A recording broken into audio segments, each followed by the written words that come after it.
Tunapookoka ni muhimu pia kuokoka na mifumo yetu. Mifumo yetu ya maisha iokoke. Unaweza ukawa unaimba sana na unanena mpaka kwa lugha, lakini shetani ndiye anayemiliki mfumo wote wa maisha. Ukikosa ibada, moyo haupo. Upendi kutoa zaka, usipotoa zaka moyo haupo. Upendi kumtolea Mungu sadaka, usipomtolea Mungu sadaka moyo haupo.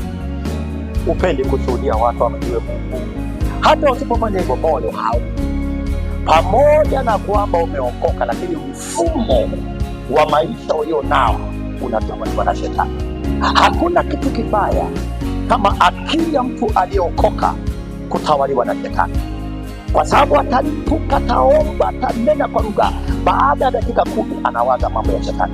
Wengine wanatenda jana kwa mawazo, shetani ameitawala, amesema hataokoka, lakini akili yako na ile nitaitawala, muda fulani nitakupandia haya na haya, na hunatoka unajikuta kimoja na kuokoka, lakini kuna vitu navifanya ambavyo wala sio vya Mungu. Ujue chanzo, mfumo wako wa maisha shetani ameukontrol. Na niwaambie tu ukweli wa ndugu, shetani ni mwongo. Anaweza akakufanya ukapita kwenye wakati mgumu.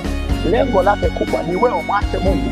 Shetani hana undugu na mtu wa kudumu, hana undugu wa kudumu na mtu. Unaweza ukaambatana naye, lakini baada ya miezi michache hawezi kukuacha bila kukudhalilisha, hawezi kukuacha bila kukudhalilisha. Narudia tena, kama umeamua kuokoka, amua kisawasawa, na kama kuna mambo ulikuwa unafanya, pambana uyashinde na kuacha.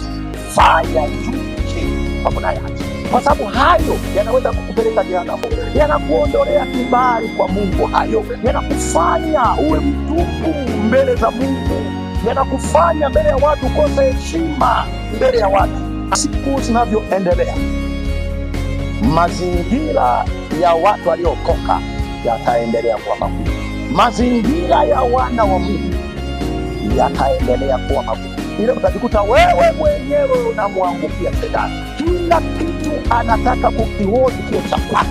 Na ninaona watu kwa kasi ya ajabu wanamwendea shetani na kumsujudia, lakini maandiko yanasema, neno la Mungu limesimama likisema, wenye haki wako wataishi kwa imani.